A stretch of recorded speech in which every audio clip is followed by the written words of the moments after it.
top Trump enemy banned from U.S.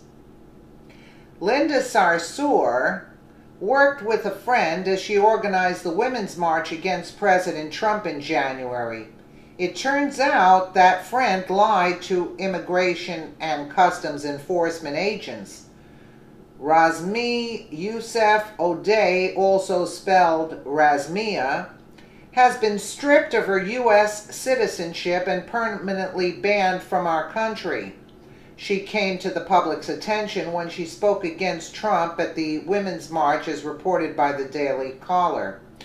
O'Day intentionally falsified her application for citizenship by stating that she had never been arrested, convicted of a crime, or served jail time.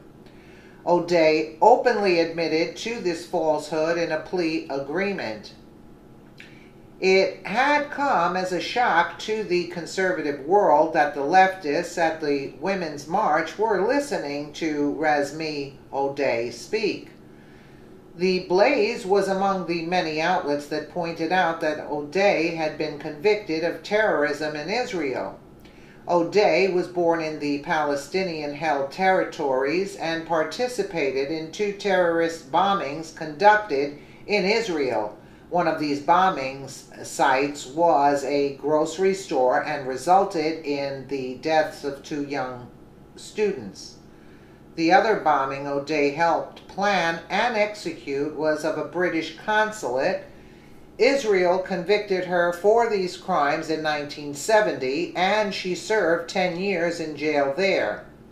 Linda Sarsour played on the ignorance of her followers who attended the Women's March by claiming O'Day had been a victim of Israeli torture while in prison in Palestine.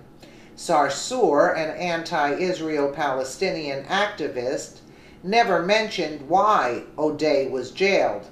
Later, once public attention focused on O'Day and how she became an American citizen, Sarsour attempted to defend her and retweeted a piece published by the Huffington Post.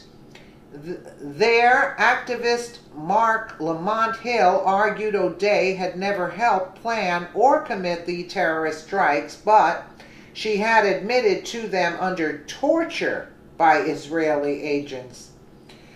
The piece was entitled "Why Every Black Activist Should Stand with Razmia O'Day." The argument was a poor one, stating, "No one is free until everyone is free." Essentially, O'Day's rightful time in prison was ideologically twisted into some kind of unjust punishment, all done at the hands of Israel, which these leftists now believe shouldn't be held against her. Hill argued that Israel is conducting a brutal occupation of Palestine, so a peaceful, quote, Palestinian state should be supported. Many fail to see what is peaceful about committing terrorist attacks, resulting in the deaths of 2 innocents. O'Day did commit those crimes which have nothing to do with peace. Now, this brutal terrorist who sought to undermine our rightful president at the Women's March will be deported from the United States. She will no longer be able to hide from her terrorist past, take advantage of the ignorance of our youth, or work against the values this nation holds dear. HSI Detroit Special Agent Steve Francis said O'Day's case should serve as an unequivocal message that the U.S. will never be a haven for those seeking to distance themselves from their past atrocities. The results of O'Day's case should help open leftists' eyes to exactly what kind of person Linda Sarsour is in light of her support of this convicted terrorist. I doubt that they'll ever wake up because they are so brainwashed, it's even pathetic. They'll